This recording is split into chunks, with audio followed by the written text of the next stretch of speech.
الحمد لله وحده والصلاة والسلام على من لا نبي بعده ولا رسول بعده ولا كتاب بعد كتابه ولا أمة بعد أمته أما بعد فأعوذ بالله من الشيطان الرجيم بسم الله الرحمن الرحيم سأصرف عن آياتي الذين يتكبرون في الأرض بغير الحق وإن يروا كل آية لا يؤمنوا بها وإن يروا سبيل الرشد لا يتخذوه سبيلا وإن يروا سبيل الغي يتخذوه سبيلا ذلك بأنهم كذبوا بآياتنا وكانوا عنها غافلين صدق الله مولانا العظيم وصدق رسوله النبي الكريم الأمين ونحن على ذلك لمن الشاهدين والشاكرين والحمد لله رب العالمين۔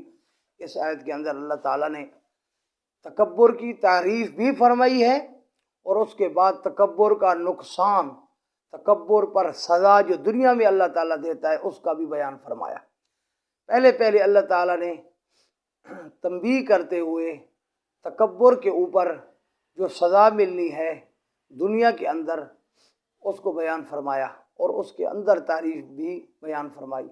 سأصرف عن آیاتی الذین یتکبرون فی الارض بغیر الحق، ان قریب میں پھیر دوں گا اپنی آیتوں کو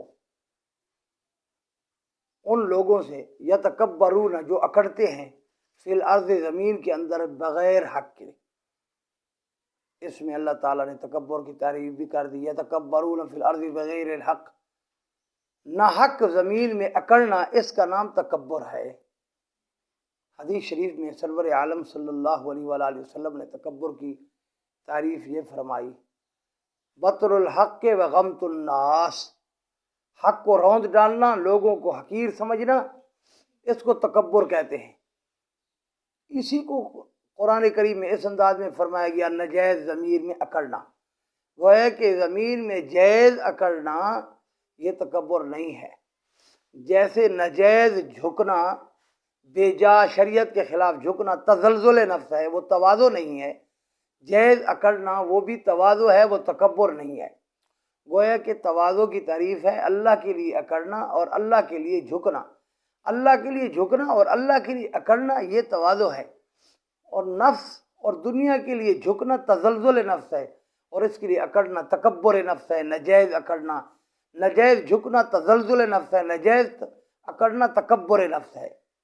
تکبر حرام ہے۔ تکبر کے اوپر آگے اللہ تعالیٰ نے مزید سزا بیان فرمائی دنیا میں، وَإِن يَرَوْا كُلَّ آيَةٍ لَا يُؤْمِنُوا بِهَا، اللہ کی ہر دلیل اور نشانی دیکھ لیں پھر بھی اس کی تصدیق نہیں کریں گے، اس پر ایمان نہیں لے آئیں گے، اس سے عبرت نہیں پکڑیں گے۔